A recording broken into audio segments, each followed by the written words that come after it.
All right, good afternoon, everyone. My name is Kate Galantich, and on behalf of Carasoft Technology, I would like to welcome you to our webinar, Supporting the Student Journey. This is part 2 of our webinar series, Delivering a Seamless Student Experience, and part 1 can be found at our Genesys microsite. So for our speakers for today, we have Khalil Yazdi, Tony Colombo, and Trevor Kelly.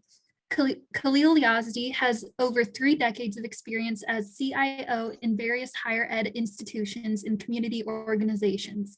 More recently, Dr. Yazdi advises technology companies, providing best practices guidance on positioning their ed tech offerings to best advantage. Tony Colombo is a 22-year veteran in customer experience, currently an executive vice president at GTS, working daily as a customer advocate to enable customers with industry trends and knowledge so they can make informed business decisions. Trevor Kelly is based in Charleston, South Carolina. He's a principal solution consultant with the Genesys Public Sector and Education team. He brings deep expertise in customer experience and cloud technology, having spent much of his career working in higher education institutions in various roles, including application developer, consultant, and solutions architect. His passion is to help enterprise and organizations solve their business challenges in new and innovative ways. So with that, I'd like to turn it over to our first speaker, Khalil Yazdi. Thank you, Kate. To the audience, welcome to this part 2 presentation of the digital transformation of the student experience. I think everyone now recognizes that the ability to streamline and personalize student academic and campus life support services is pretty much something that students come to campus expecting.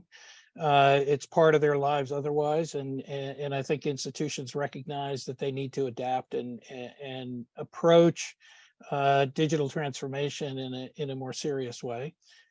In part 1, and as Kate mentioned, there's a recording available if you've missed it. We had a really thought-provoking discussion about the challenges and potential benefits of digital transformation and how it can impact how the institution delivers services to their students and overall student engagement quality. Today, we're moving from the why is this important to how we might be able to accomplish it. Trevor and Tony have prepared a great presentation for you and discussion that'll take you through some examples of how campuses can build effective engagement solutions. And hopefully it's something that you're going to find resonates with where you have some pain points in terms of engaging with students effectively. Before we kick this off, I'd like to ask you to maybe help us out here with a quick poll and get your input and feedback on where you think your institution currently has probably as a priority area the most interest in finding student engagement solutions that are useful from a digital transformation perspective and gets that kind of effort going on your campus. So we'll take a second for folks to complete that poll.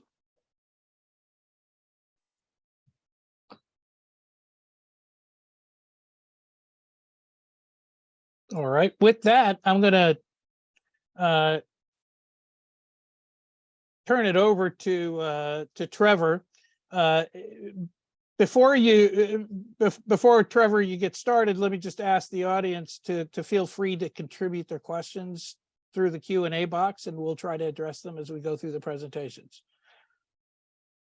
Trevor? Perfect. Yeah, thanks, Khalil. I was just looking over some of the responses here, and it looks like it's spread quite a bit.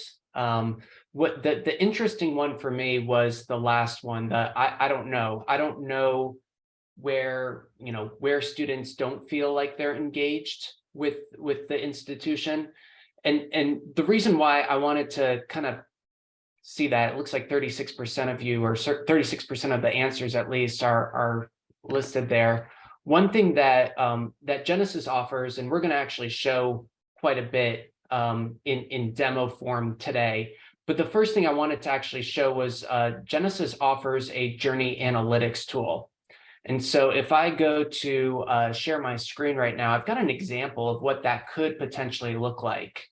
And so this is our point-a-list tool. It's not specific to a chat or a contact center solution or a particular website solution, but what it can do is it can aggregate data across maybe multiple ways that you might have touch points with your students. And it actually shows where there might be some drop off, where there might be some escalation points. And the reason why I wanted to show this is because when we talk about student journeys, we can talk about the time that they apply all the way through when they enroll and they become a student, and then they graduate, and then they become an alumnus. But along that journey, there are several touch points and what I consider micro journeys. And this is just one example that I'm showing now, which is about scheduling an appointment, which is an example I'm going to get to in one of my demo vignettes. But this could be anything from creating an account, which maybe many of your applicants have to do before they can even apply, resetting a password, making a payment for an application fee or a tuition fee. Those can all be journeys in and of themselves.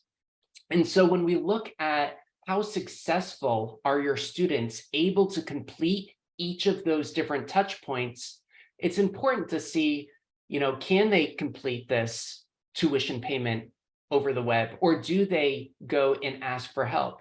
And you might be getting some anecdotal information from some of the folks that are calling in, but this is actually going to give you the data behind it and show you, of the 12 million people that are going online to schedule an appointment in this case, it looks like only half of them were able to do it successfully. Some of them dropped off, some of them escalated to a chat bot, some of them needed to even escalate further and actually speak to a real live agent in order to complete what we might think as a simplistic task. And so as we go through some of these examples, I wanted to kind of point this out as a way for you to identify, is there a problem, before we try to go fix it with a chat bot or with a contact center solution or with an SMS campaign. Being able to identify some of those things will really help you understand where is there room for improvement and where to start when it comes to building out some of these components. And the other nice thing I should mention before I move away from this screen is that you can actually put in anomaly detection into this as well. So maybe on a normal day, we would expect perhaps half of the web visitors to be able to complete the task that they're setting out to do in reaching that outcome. But if for whatever reason that number spikes, maybe that's an indication that the website's down, maybe that's an indication that one of our backend systems isn't working.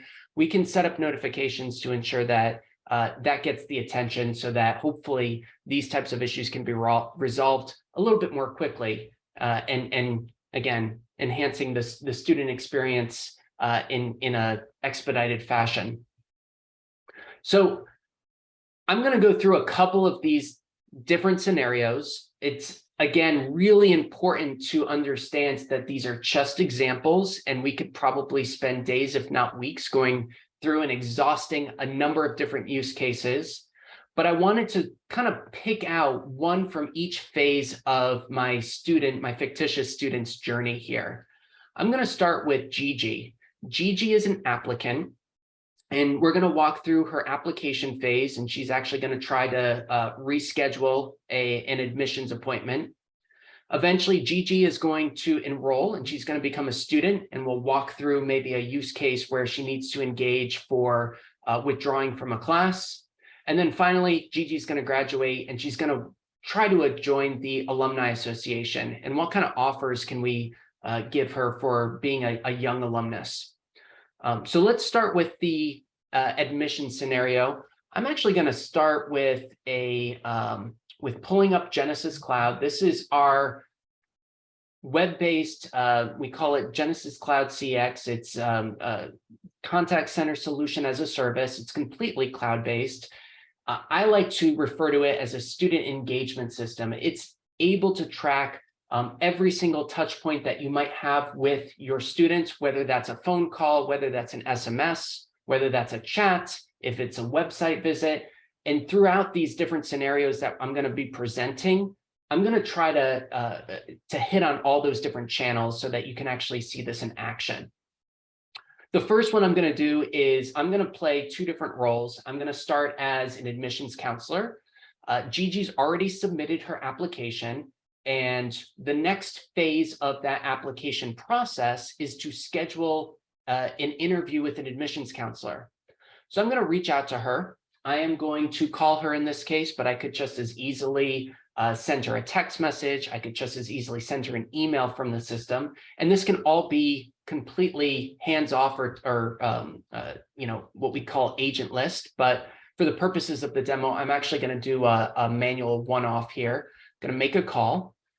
It's going to ask me who am I, not only who am I calling, but who am I calling on behalf of? So I'm going to choose my student service queue, and I'm going to look up Gigi within the environment. Again, this can be done in mass, but for the purposes of the demo, I want to show this as a one-off interaction. So let me go ahead and call her. I'm going to put my speakerphone on so that you can hear.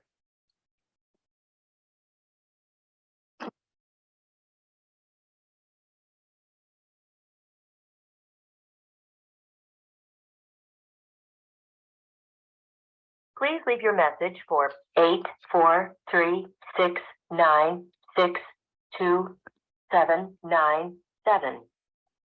All right, so I reached her voicemail as any typical, maybe she's in high school still and applying, she's not picking up her phone. So I'm going to leave a message as the admissions counselor. I'm going to let her know that we've gone ahead and we've scheduled an interview.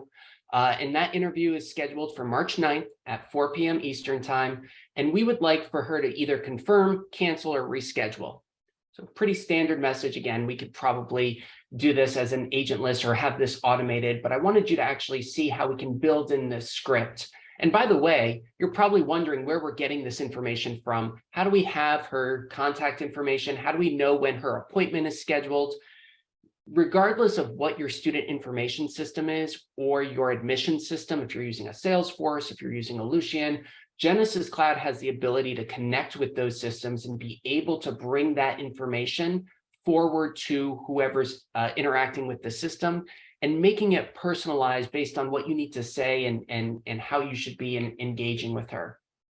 So let me hang up. Hopefully I've left that message. It is going to ask me for a wrap-up code, and I'm going to say that this is with regard to her application.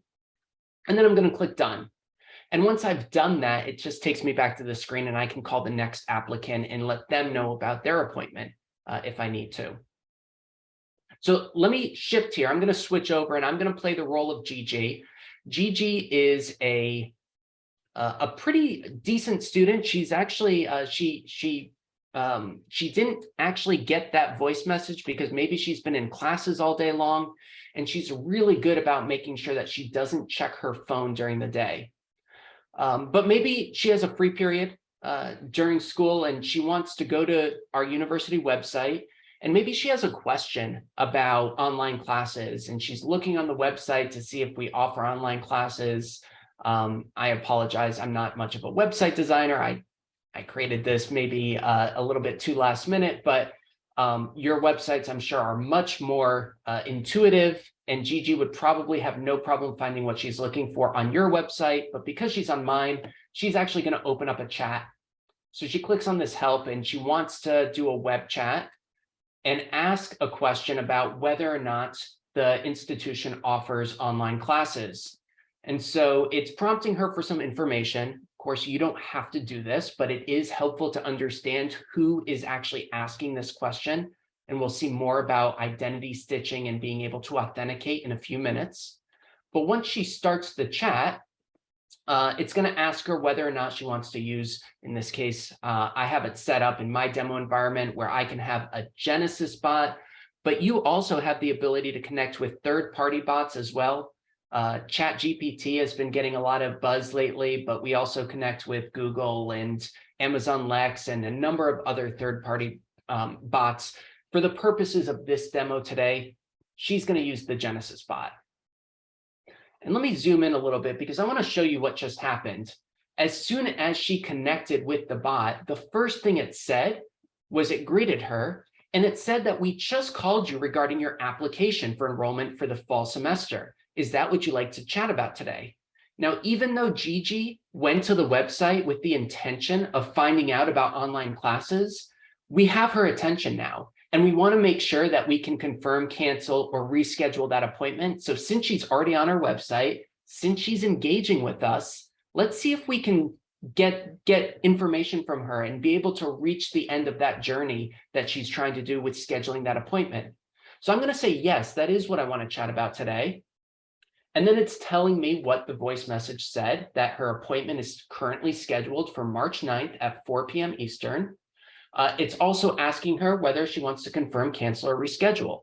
Well, March 9th doesn't really work for GG, so she's going to say reschedule here. And then it's going to say we need to verify your identity. So we don't want just anyone going in and pretending to be Gigi and saying, let's reschedule her appointment. We want to make sure that Gigi is actually Gigi and that she is the one that wants to reschedule. So it's asking for her date of birth. Now, that's just the way I had set it up in this particular environment. You might want to set up multi-factor authentication where we send a code to her, her phone as a text message. But again, keep in mind that she's not actually supposed to be using her phone during the day. So maybe we send it to her email. Maybe we ask for her student ID number or her applicant ID number.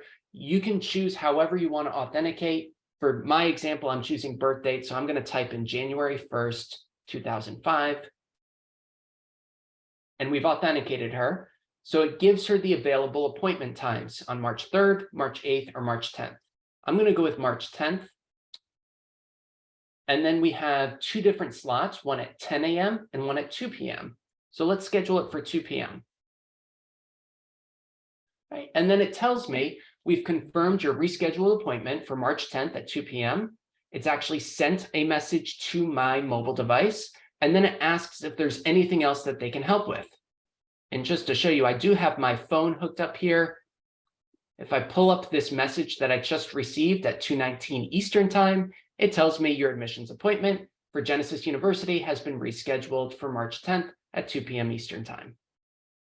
All right, at this point, I'm going to say no, or actually, no, I do still have that question. I did come in here to ask about online classes. So I'm going to say yes, I do have another question. I want to ask if they offer online classes, and I can do that. And I'm not going to bore with the details at this point, but you get the drift. So I'm going to close out of that. And at this point, she has that appointment scheduled. If I just to bring this up again, we've got that all set up and ready to go. And now that she has gone through and set up that appointment, we're hoping that she completes that journey, that she actually does get an invitation to enroll, and she enrolls. And then we move on to our next vignette, which is where she might be an actual student. So I'm going to close out of this and start the next vignette, if that's okay with everyone. And while I'm getting that ready, here's that mirror image of my phone again.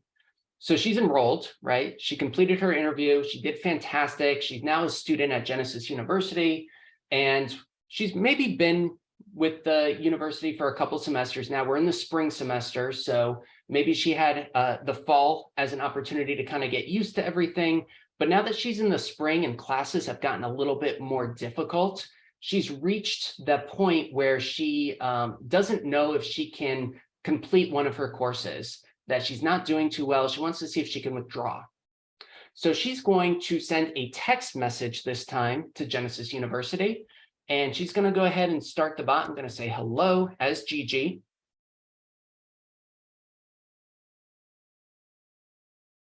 And again, I'm going to use the Genesys bot here. And then it asks me, how can I help you? And I'm going to tell the bot that I need to drop my class.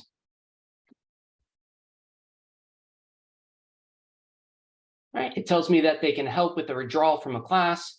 And then again, we need to verify that Gigi is in fact Gigi. So it's asking for the birth date again. So I'll just put in January 1st, 2005, which is her birthday.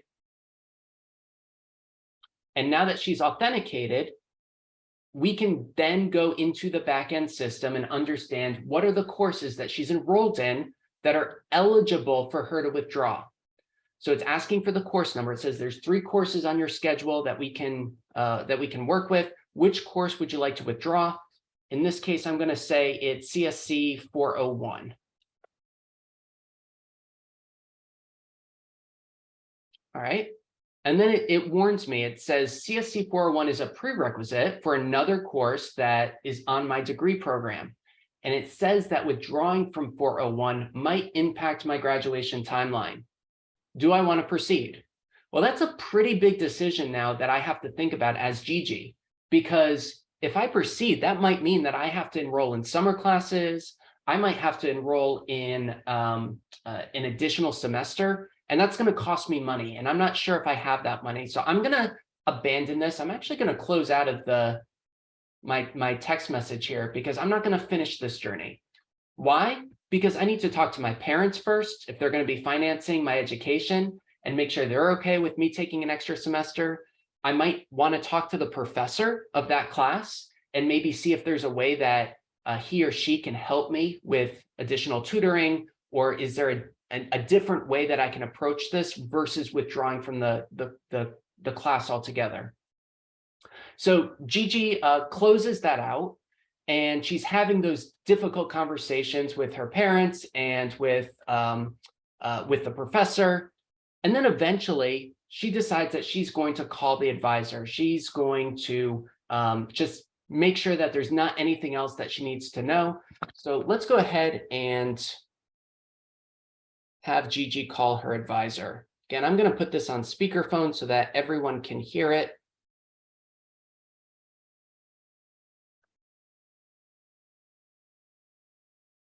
Para continuar en español, oprima el número 8. If you know your party's name, please say it now. Our records indicate that you were attempting to withdraw from a course. Would you like to be connected to the academic advising office? Yes. Please wait while we connect you to academic advising.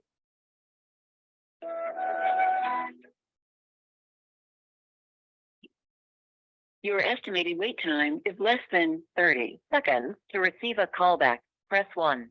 If you'd like to leave a voice message, press 2. To continue to hold, please stay on the line. All right. So I'm just going to double mute because there might be an echo. But I wanted to hold off on going on cue so that you could actually hear what the different options were if maybe all of the advisors are currently helping other students.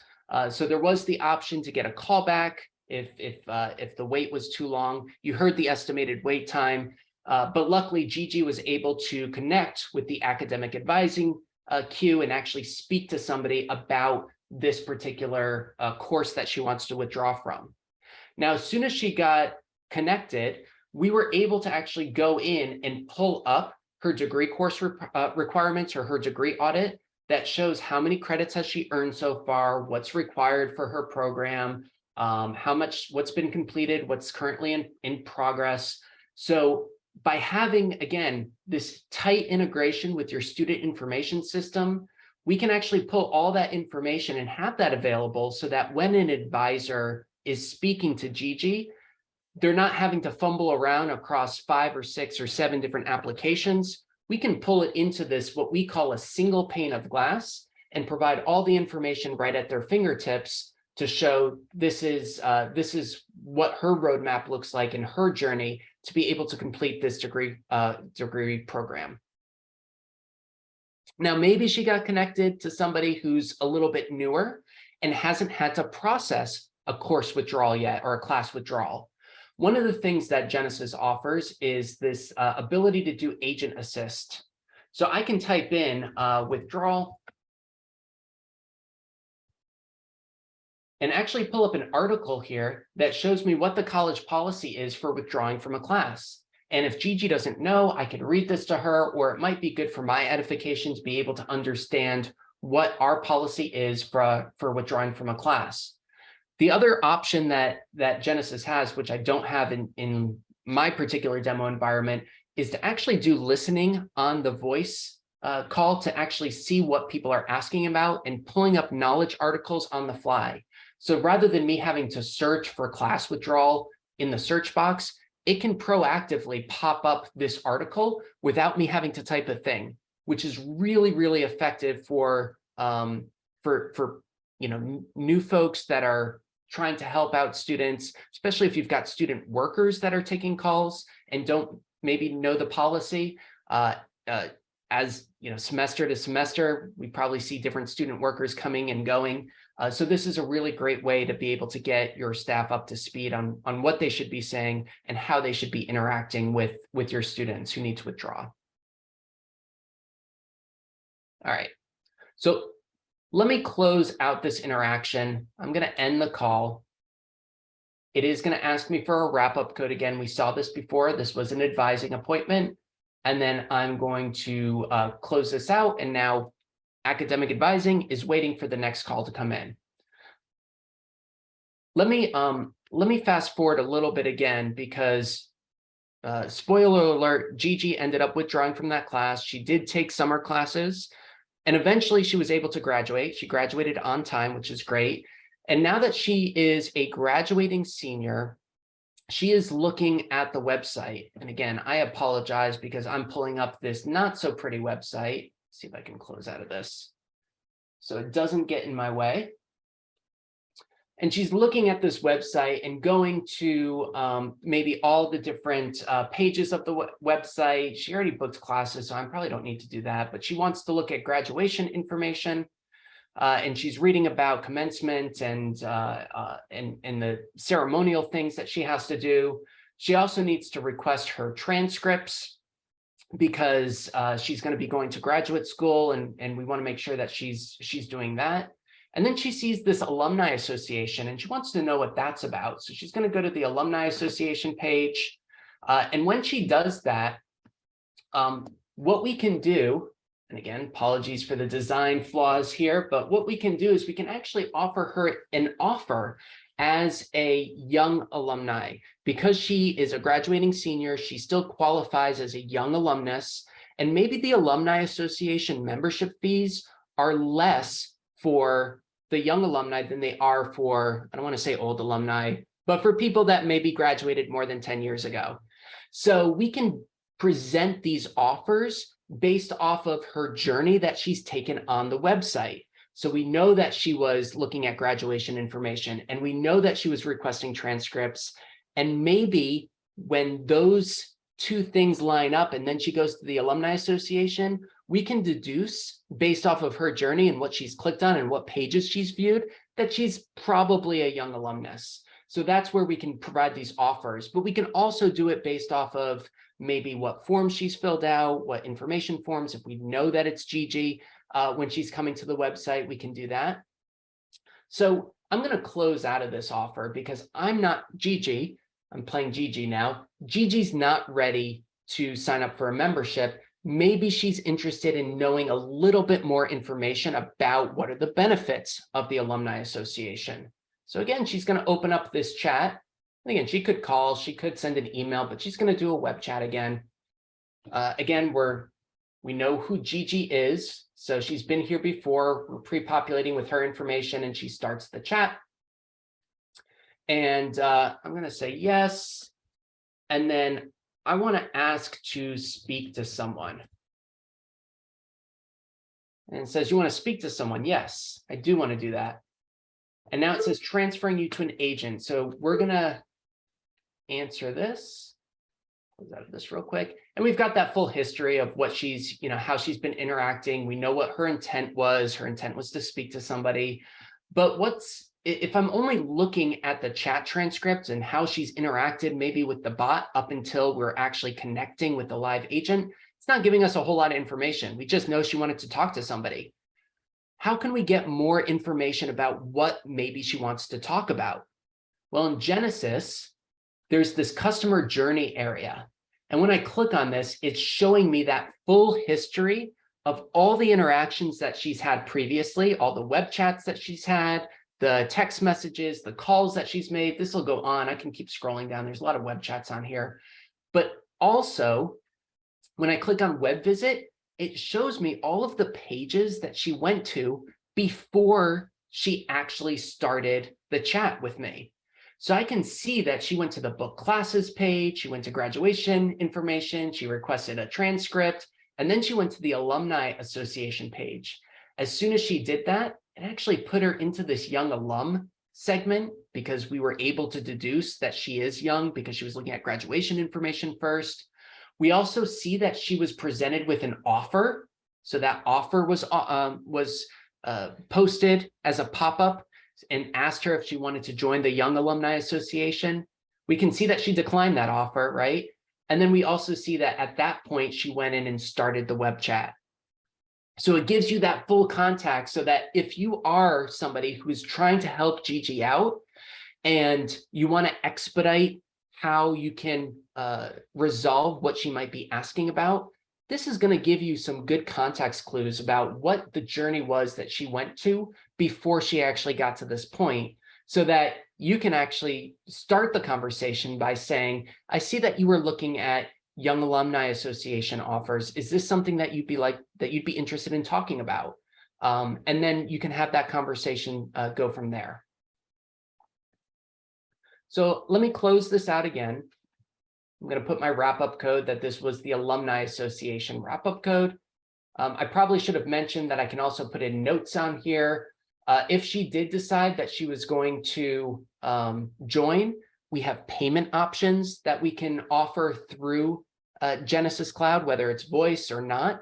We can present her with a what we call a secure IVR, where we can take credit card information over the phone. So all of that's built into Genesys Cloud as well, just to make the process that much more seamless. So she joins the Young Alumni Association. She's now giving back to the university because she felt like Genesys University provided her with empathetic experiences along the way and helped her along her journey. And she was able to graduate. And now she is working full-time at a very prestigious law firm or whatever the case may be. So we were able to help all through the facets of her journey.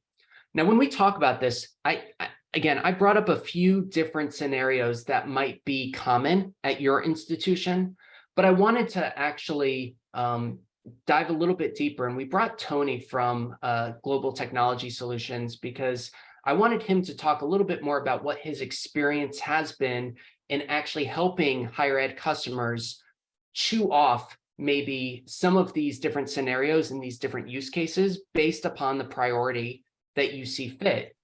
We don't recommend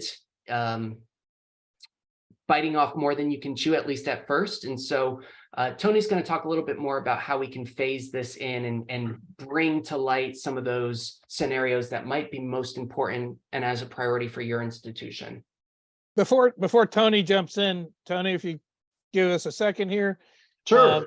To the audience, now that you've had a chance to see how this works, and Trevor's outlined some of that, the various ways in which you can use the Genesys technologies to create digital experiences.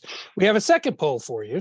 And here the question is, given what you've seen now, and hopefully talking to those who didn't know in the first poll, where would you see an immediate benefit to your campus of implementing some of these technologies? Where are some of the hotspots on your campus? And then Tony can talk about what he's experienced in his work with campuses. So I'll give you a couple of minutes here to answer these questions, and then Tony, take it away. And while you all are looking at that poll and seeing if this is technology that could fit in a particular department or area, I'm looking at the chat. I don't see any questions. Ryan, was there anything that came in as we were going through some of those demo scenarios that folks had questions about? No, just a question about the recording, which will be sent out to all who registered and participants in the webinar.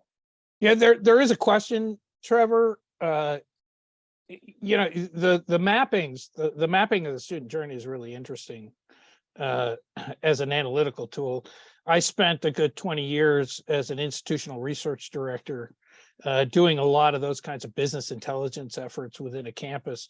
It strikes me that, you know, if we could do some data analytics, aggregate analytics against student journey mappings to really understand where we're falling down in terms of delivering services or doing well, and building on that, that could be really helpful to managing the aggregate of resource allocations towards various student activities. It's supportive student services.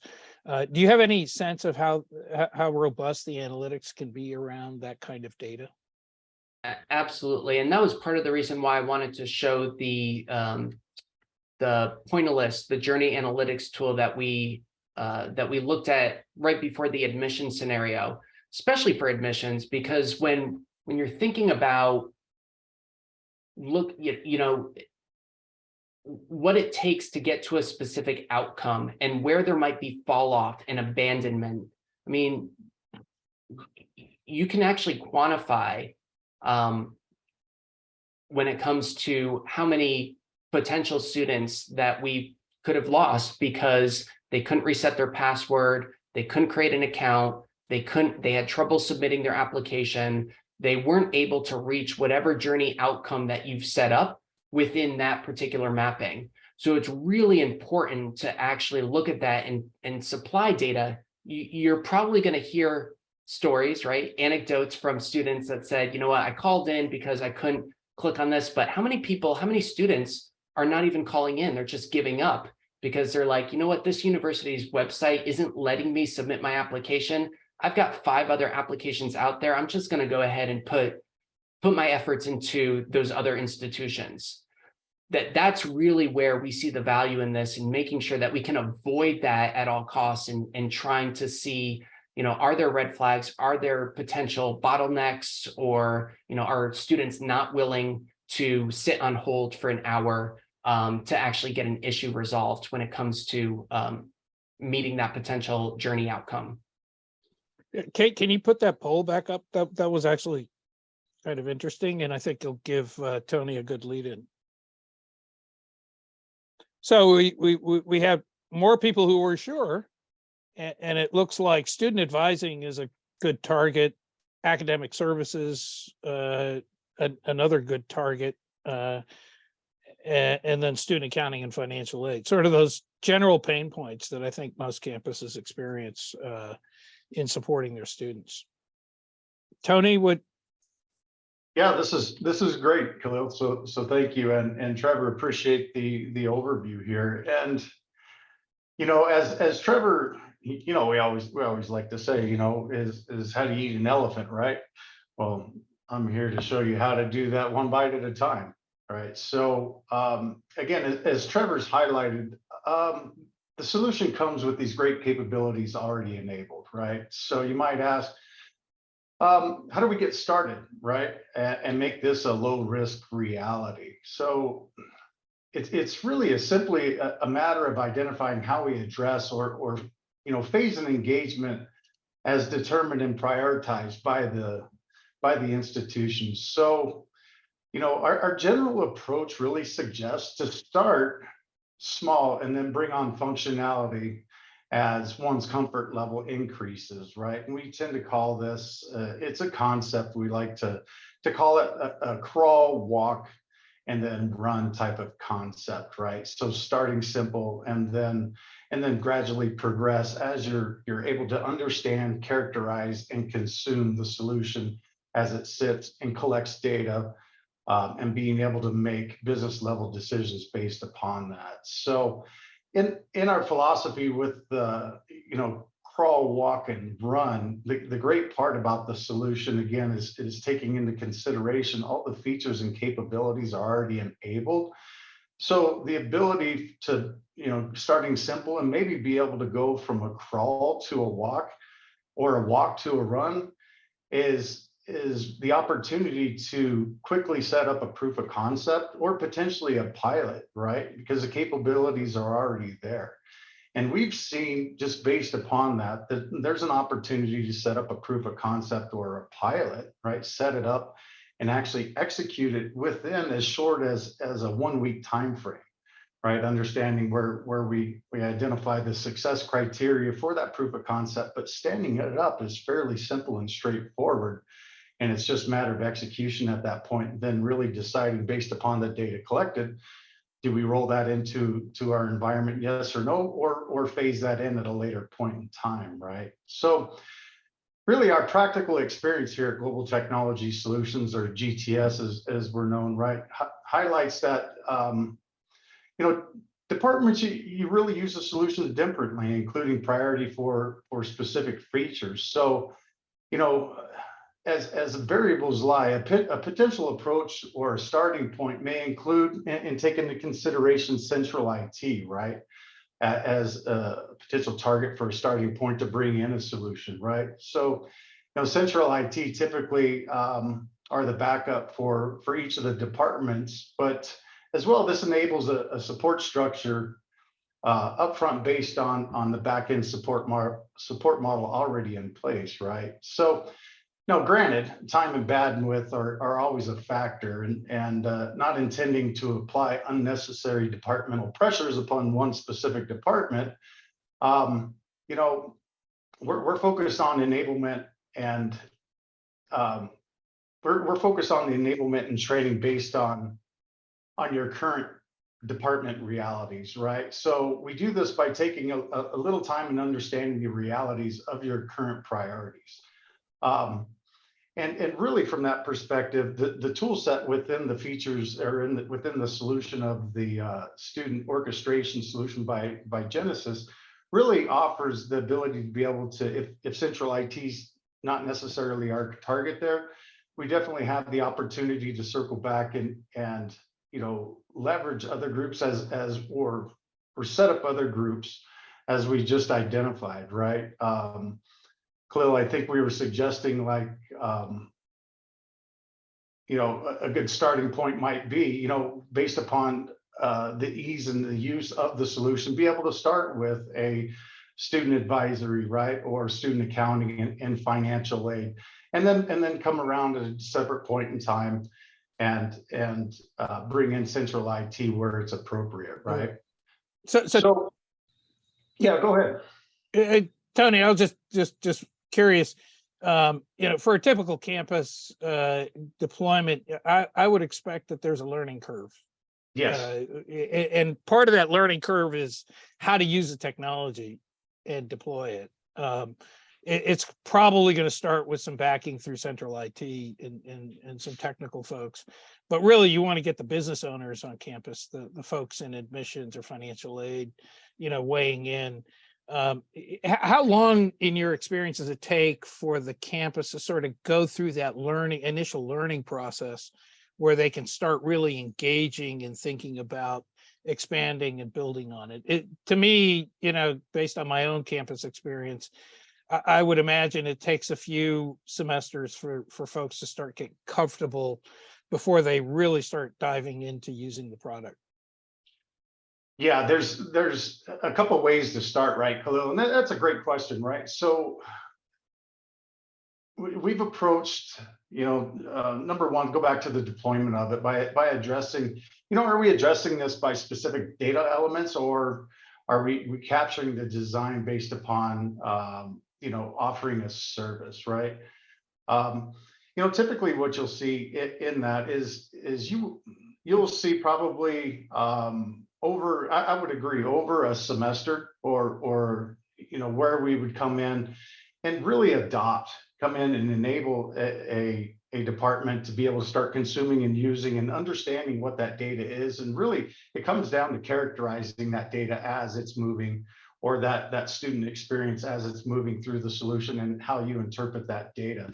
But it's really at that point, the characterization of that data, and now being able to take that, moving it forward, understanding, okay, is there a potential for us to offer another piece of orchestration or an interaction channel to better serve, right? more of an ability to offer a self-service for after hours type of consumptions when folks aren't there, but it's a rich type of engagement, right? So really data driven from the aspect of how we can offer those services and at what point in time, right? Khalil, like we mentioned, ability to be able to set up a quick proof of concept to prove that out, but we can definitely align. And typically we see, being a semester being, we've seen folks as early as halfway through the semester identifying where changes can be made in anticipation of the upcoming semester. We now have those rolled out Right. and ready to go so far as changes are concerned and ready for adoption and consumption from a data perspective. Yeah, I think, key to a campus deployment is going to be how readily adaptable the solution is for the people in a particular office that are not technical IT people. And I think one of the beauties of what you have here is the fact that you can do that, and you can quickly adapt and enhance the student engagement experience, for financial aid or admissions, just on the basis of what people are observing on a weekly basis as they go through an activity cycle. Yeah, and that's typically the focus, is on really understanding and spending time with the department and understanding what those capabilities are and where our goals lie, but where that time frame might be, or where enablement needs to take place more so in one department rather than another, right? So it's really crafting and understanding each departmental goals, right, and capabilities, and ensuring, right, that we build a solution that's non-impacting, right, and engagement, I should say, because I keep mentioning enablement.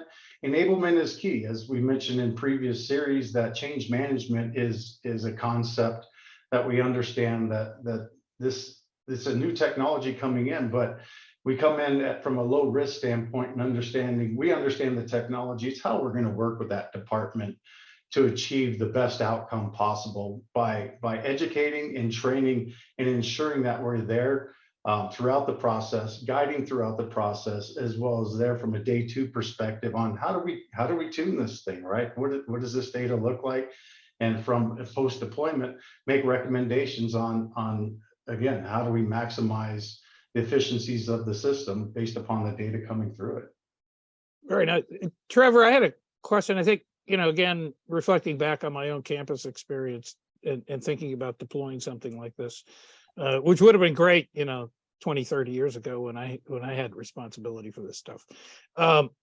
Initial implementation is going to require some data integration on the back end, and meeting some of the expectations of campuses. I know that Genesys has completed the Internet 2 Net Plus Cloud Scorecard, and sort of communicated out what it's ready to support on a broad basis.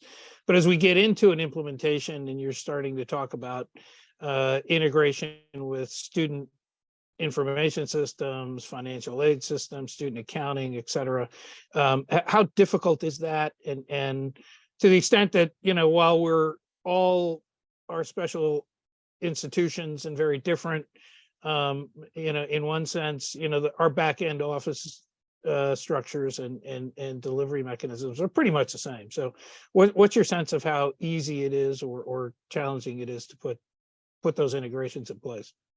Yeah, I think that's really important, and part of what you saw in the demonstration, that for each touch point, it becomes much more meaningful to the student when we have an understanding of not only where they are within their journey, right? We were able to see that Gigi had abandoned that SMS, and we were able to pick back up through the voice call, but also be able to see the underlying data about her academic career. So what is her degree program that she's applying for or enrolling in, and how many credits does she have right now, and all of those other things that we need to bring in so that we can more effectively help her along that journey and provide her with the best possible information about her specific journey.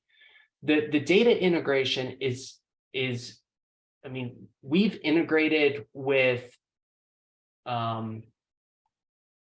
perhaps hundreds of different database systems at Genesys, ranging from your typical, like, we see Salesforce a lot, we see ServiceNow, we see Zendesk, we see Dynamics, as well as some of the more education-specific student information systems like a Banner, and even for things like single sign-on, we have institutions that use Shibboleth. So there's the fact that it's an open cloud-based system with RESTful APIs makes it really easy to connect with all those different database systems. And in fact, we've seen a lot of institutions almost use Genesys as a central hub because, for example, you've got perhaps staff that are employees, as well as they're taking classes, so they're quote unquote, they're still students. They might have given to the foundation, so they're also donors. And so they might exist in 3, 4, 5 different database systems on your campus. If they call in to update an address, or if they interact with a bot and say, I've moved, Genesys can actually push out that address update to all of the different database systems that are using that particular staff member's address, right? The HR system, the student system, the foundation system, and it can be Genesys that's really the front door that collects that information and then pushes it out as a change to all of those different systems. So it's really a centralized integration hub in a lot of ways, and it's really, really easy to build those integrations and have that tie into Genesys. I could just imagine, Trevor, as you were saying that some in the audience were reaching for their antacids and the other ones were celebrating. Going, wow, that would be great. Yeah, and I think Khalil, on getting that started, right? What does that look like? It's understanding that process or that, you know, that student journey as Trevor was highlighting. And based upon persona, this is where we come in and work at the departmental level, understanding as that person comes in, what are the things that what are those touch points, right? Where's a decision made? Where does that data reside? How do we apply the logic to represent that orchestration and as well as that flow? And we map that, right? And as we develop and configure the solution, we take those into consideration by documenting those in a data contract so we know what APIs are available and which APIs are being called at what specific point in the journey based upon what that student's trying to fulfill upon, right? So that engagement doesn't necessarily consist of sitting at the table across from each other and saying, okay, what do we like to do? We now come in with the structured program to now suggest based upon persona, how do we move forward, right? And guide a department or an institution so far as, okay, how do we create Right. this orchestration hub, right? So Tony, you know, given you've had a lot of practical experience here, you know, we are talking about academic institutions that like to learn. To what extent, you know, have you seen that you can begin to inform a new customer client implementation based on what you've done at previous institutions? Where is there a developing sense of a community-based approach of saying, hey, you know, you know, admissions is admissions, registration's registration, financial aid is financial aid. Yeah, we can understand your unique environment and branding and culture, but we can still deliver value-added services pretty much in a consistent way. Oh, absolutely. So we tend to look at those from a use case standpoint, right? So a foundational element that does expedite has economies of scale based upon previous engagements, and we take those into consideration. So we're not starting from scratch, right? Per se, we're coming in with recommendations based upon, you know, other institutions that we've worked with and suggest, you know, it's shared knowledge from that point. It's now empowerment suggesting this is what we've seen. Take that into consideration, and how does that apply to your institution and whether it's relevant or not, right? But we're not starting at ground zero. We're actually in effect ahead of the game so far as making those recommendations as well as the deployment of that is expedited because of, like I said, those economies of scales we've identified. And it really helps from the deployment timeline standpoint. So where you might ask, what does something like this look like from a simple engagement to more complex? You know, we've gotten engaged, and we're in the business of people, and you know, people take vacations, there's timelines, other priorities, but we can get us started as early as 2 weeks in getting engaged. We typically offer a no cost engagement to be able to understand what the current landscape looks like, right? And then where we might be, what the anticipation or the aspirations are for some student orchestration capabilities. And then from there, you know, do some consulting along the way as to what this might look like moving forward, right? Using examples and designs from previous engagements. Thank you. Well, Absolutely. I want to thank Tony and Trevor for some really insightful conversation and discussion. Presentation was great, and I think, Tony, your insights into how it happens in practice it been really helpful, at least to me. I want to thank the audience for sticking with us, and Yes. also thank Carahsoft for their support for this webinar. Want to make sure to put in a plug. Please be on the lookout for part 3, where we hope to bring some of your campus colleagues forward who have had some experience in deploying these technologies in an effective way in various ways, and